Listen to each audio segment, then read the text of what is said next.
All right, the next, I've given you handouts on the next issue that I want to speak to in my report, and it'll be kind of a lengthy piece because it's really important to me that I read through both of these documents. I've given you two documents and a sketch, drawing, if you will, of a portion of the high school building, and it relates to the high school facility. So I want to read through it. It's important that not only you hear it, but the folks at home hear it, and I've written it out so I have a real clear message.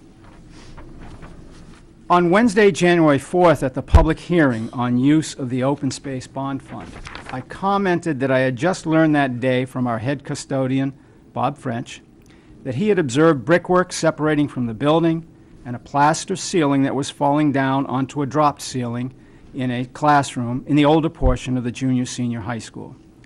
Upon receiving this information, I immediately requested from our architectural firm, Harriman Associates and Engineers, that a structural engineer inspect these issues immediately and report back on the safety of the building. The structural engineer inspected the identified areas on the next day. His preliminary report was that there was no imminent danger, but that further assessment needed to be completed, and they would get back to us. On Tuesday, January 17th, I met with Dan Beeson, our architect, who works for Harriman, who gave me an oral report on these conditions. The brickwork is a matter that needs to be addressed, but it can easily be delayed until warmer weather in the spring or summer. The crumbling plaster ceiling in the classroom was a higher concern because it appeared that the suspended ceiling and perhaps piping and light fixtures had been affixed to the plaster ceiling rather than a permanent structure. And this weight over time had taken its toll on the plaster ceiling. Not only was it crumbling from the weight, but the strapping it was affixed to was pulling away. And the more this progresses, the more force it places on the remaining fasteners holding up the ceiling. I immediately met with our head custodian and directed him to begin an inspection of all classrooms and hallways that had suspended ceilings to start on the first floor of the old building. This work was being done on the evening of our public hearing on the FY13 budget. His report the next day, January 18th, showed that this problem was widespread on the first floor of the old part of the building. Beyond having crumbling plaster ceilings, he discovered electrical wires which were not attached to anything and which were not capped.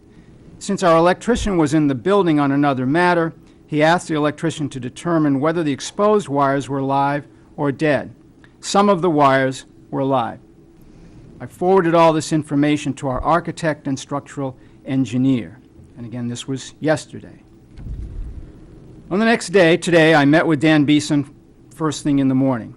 He had joined Bob French for an early morning inspection of the conditions. Dan and I agreed that I needed a full assessment by the end of the day from his structural engineer. Dan involved the head of the structural engineering department at Harriman, and later that morning, later today, I should say, a telephone conference was held with Dan Beeson, Business Administrator Joan Laporto, Structural Engineer Scott Homer, and Structural Engineering Department Head Eric Greven.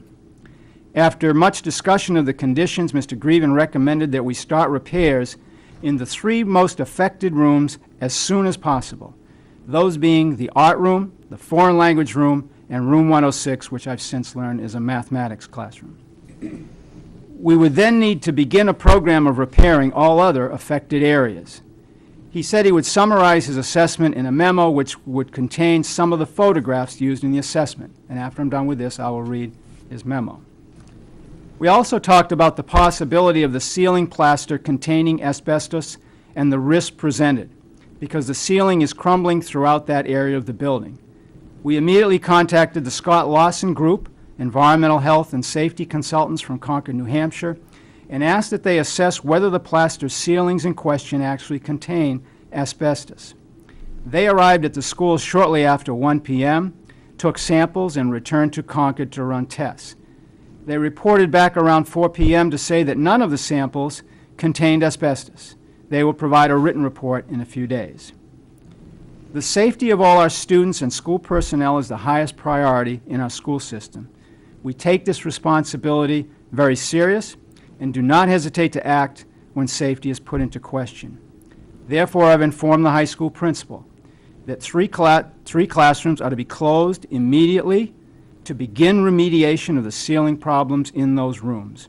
The 3 rooms are Room 100, which is a foreign language classroom, Room 101, an art classroom, and Room 106, a math classroom. Classes from these rooms will be held elsewhere in the building until further notice. I've asked Dan Beeson to coordinate this remediation work and assist us in developing a plan for remediation of the remaining spaces where there is evidence of similar inadequate construction. I want to take a moment to commend our head custodian, Bob French, and architect Dan Beeson for their professionalism and diligence to pursue investigation of this matter in a timely manner. They truly have the best interests of our students and staff at heart. To back this up, I want to read the memo that I received late today from I think it's Eric Grieven, who again is a principal owner of Harriman Associates, and he's the department head of Harriman Associates, and Engineers. He's department head for the structural engineering department. Dear Mr. Hayes, at the request of the school department, our structural engineer, Scott Homer, of Harriman Architects and Engineers out of Manchester, made a visit to the Newmarket Junior Senior High School. He investigated a report that plaster ceilings were cracked and sagging in the original section of the building, which was constructed in 1925. During the visit, it was found that the existing ceilings were pulling away from the supporting floor joists above. This is due to the weight of the ceilings and utilities that are suspended from them, and because inadequate fastening methods were used. There is a distinct danger of a progressive collapse of these ceilings. This condition is occurring in the classrooms of the first floor. It's imperative that repair or stabilization of the ceilings commence immediately. Because some rooms appear to be in worse conditions than others, it may be possible to start remediation on those rooms first and work progressively from room to room to stabilize the ceiling assembly. These rooms consist of original plaster ceilings which have had suspended acoustic tile ceilings added with lighting and other utilities included. The original plaster ceiling was the original finished ceiling and serves as a fire barrier to the spaces of the second floor above. The plaster was applied to wood lath and furring, which was nailed to the underside of wood floor joists. When the newer suspended ceilings, etc., were added, the supporting hangers were fastened not to the floor joists, but rather to the lath of the plaster ceiling. Over time, the weight of the ceilings has worked to draw the nails carrying the plaster lath out from the joists, resulting in the sagging and cracking of the plaster ceilings. Eventually, the nails will be withdrawn from the joists enough to allow the complete separation of the ceilings from the supporting joists, which will result in collapse of the ceilings.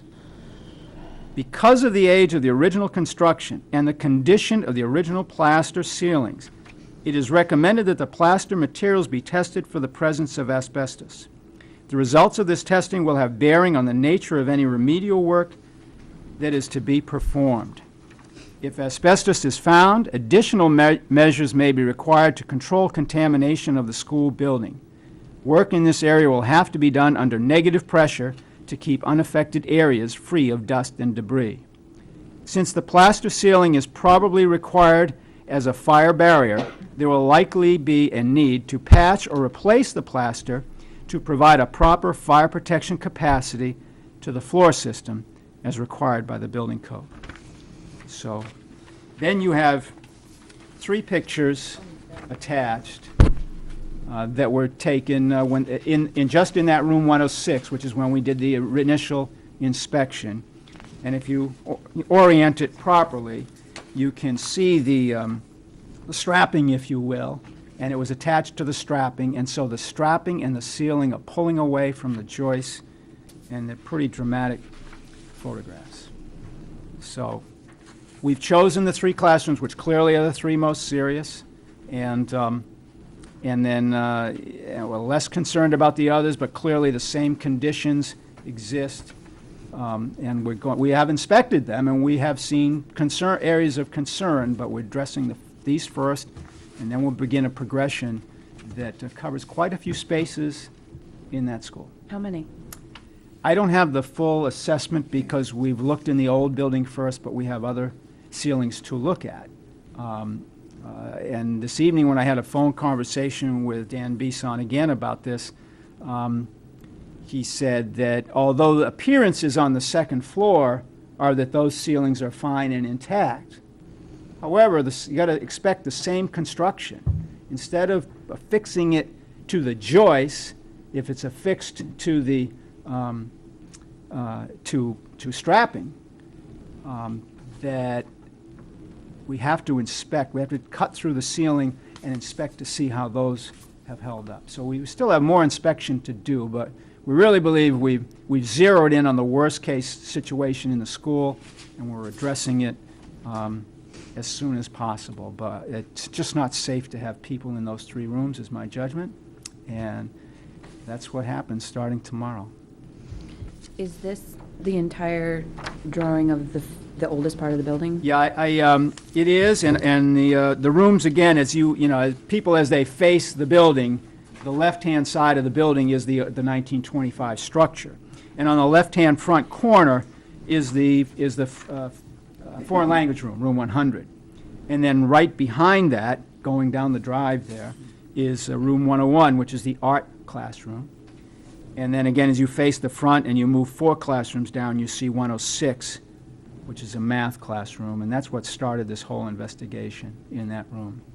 So those are the 3 we're looking at, but each of the rooms in this area, I think, circling all the way down to the media center, had various levels of concern where they had a drop ceiling. Today there was some discussion about the hallway by the media center, and so it's a big project that we're